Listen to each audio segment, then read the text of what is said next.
Bismillahirrahmanirrahim. Assalamu alaikum students. This is grade 6 English and today we will be doing an exercise from your textbooks. So I would like you to open your books to page number 3. This is exercise B part 3, a gapped summary. Let's first read and discuss what a gapped summary is. A gapped summary is one of the techniques for writing a summary. अब पहली चीज़ तो ये है कि एक summary क्या होती है. एक समरी बेटा एक बड़े पीस ऑफ टेक्स्ट का एक ब्रीफ स्टेटमेंट या एक ब्रीफ अकाउंट होता है जिसमें ओनली द इम्पोर्टेंट पार्ट्स और the facts and figures are briefly and precisely explain. उसके अंदर पूरे जो टेक्स्ट होता है, एक पीस होता है बड़ा सा टेक्स्ट का, उसका एक ब्रीफ अकाउंट होता है, यानी एक छोटा सा जो है वो मुख्तसर सा खुलासा होता है, ठीक है, जिसमें सिर्फ और सिर्फ मेन पॉइंट्स उसके डिस्कस किए जाते हैं. अब गैप समरी क्या होती है? गैप समरी ये होती है कि एक समरी लिखी होती है और उसके अंदर गैप्स होते हैं, जिन गैप्स को आपको कीवर्ड्स से फिल करना होता है. उसमें कीवर्ड्स जो होते हैं टेक्स्ट के वो मिसिंग होते हैं, वो आप फिल करते हैं. ये एक टेक्निक है जिससे आप जो है वो समरी लिख सकते हैं. Here on page number 3, as you can see, the way to write a gap summary is written. Number 1, कि किस तरीके से गैप समरी को जो आपने एक अटेम्प्ट करना है. लिखा है read the following mind map to fill in the gaps of a summary.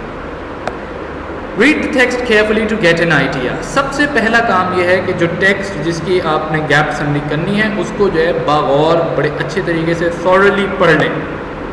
Once you've thoroughly read it, number 2 is find the sentences in the original text and try to identify the gaps. अब आप क्या करेंगे? आप ये करेंगे कि जो है जो सेंटेंसेस आपकी गैप समरी में दिए गए हैं और उनमें मिसिंग कीवर्ड्स हैं, उन सेंटेंसेस के ओरिजिनल सेंटेंस आप ट्राई करेंगे you will try to find them. आप उनको ढूंढेंगे, कोशिश करेंगे ढूंढने की जो ओरिजिनल टेक्स्ट है उसमें. Number 3, start with the easiest gap. जो सबसे आसान गैप आपको नज़र आ रहा है उससे आप स्टार्ट कर लें. Number 4, focus on which part of speech is needed to fill in the gap. ये एक बड़ी इंपॉर्टेंट चीज़ है कि आपको ये फोकस करना है जो सेंटेंस के अंदर से जो गैप है उस गैप में कौन सा पार्ट ऑफ स्पीच नीडेड है. फॉर एग्जाम्पल, वहाँ पे क्या नाउन आ रहा है, क्या वहाँ वर्ब आ रहा है, या फिर वहाँ पे कोई प्रपोजिशन आ रहा है, कोई कंजंक्शन है, या फिर कोई और पार्ट ऑफ स्पीच आ रहा है, वो क्या है. पहले तो आप आइडेंटिफाई कर लें कौन सा पार्ट ऑफ स्पीच नीडेड है. Number 5, try out different choices of the given words for each gap. आप ये नहीं हो सकता कि जो है एक ही उसमें if you find it in the first try well and good, if you don't then try different choices of words. अलग अलग चॉइसेस वर्ड्स की आप ट्राई करें अपने गैप में, and which ever makes the best sense you can use it in that gap. Reread the text to ensure the gaps are properly filled. अब जब सारे gaps हो जाएं फिल, अब आप उसको रीरीड करें, उस समरी को दोबारा पढ़ें to see, to check if you've got every single one of the gaps correctly filled. ठीक है, तो ये है एक गैप समरी. ये क्या होती है, ये किस तरह काम करती है, ये थी उसके बारे में एक टेक्निक और तरीका. Now below this you will find part 4 of exercise B. Complete the given gap summary of the poem Our Duty to Our Flag using the given clues. अब आपको जो ऊपर हमने अभी पहले सब सीखा कि किस तरीके से एक गैप समरी लिखी जाती है, उसके गैप्स को फिल किया जाता है, अब वही टेक्निक्स को हम प्रैक्टिकली जो है वो अप्लाई करके देखेंगे कि किस तरीके से हमारा काम होता है. They've given us these words. These are the clues.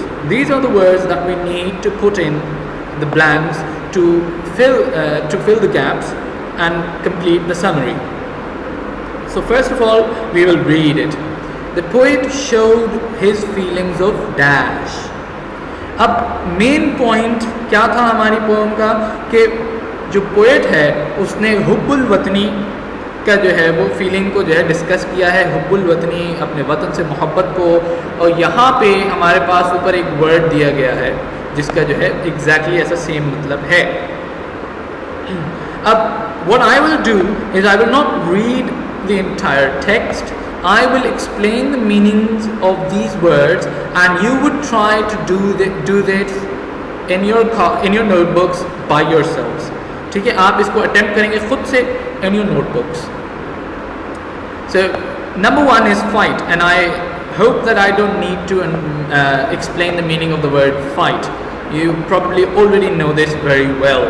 Patriotism कहते हैं हुब्बुल वतनी को, वतन से मोहब्बत को. फ्लैग झंडे को कहते हैं लॉयल कहते हैं वफादार को. एंड सक्सेस क्या होती है भाई? सक्सेस इज कामयाबी. ठीक है, so these are the meanings. नीचे टेक्स्ट को मैं एक दफ़ा रीड कर देता हूँ ताकि आपको आसानी हो फिल करने में. The poet showed his feelings of dash. The poem is about the countries dash and its importance. Our flag is our identification of dash and fall. The more we are dash to our country, the more we rise our flag. We should never dash with each other because it will not help us develop as a nation. अब जब भी आप कोई gap fill करने लगेंगे, आप इसको ऊपर वाले टेक्स्ट से, यानी जो पोएम पढ़ी आपने उसका जो मेन आइडिया है उसको गौर से पढ़ेंगे और उसके बाद गैप्स को फिल करने की कोशिश करेंगे with these words that they have given us. So do this in your notebooks, and if you've got any questions or queries regarding this, you can contact us through our WhatsApp number. Until next time, Allah Hafiz.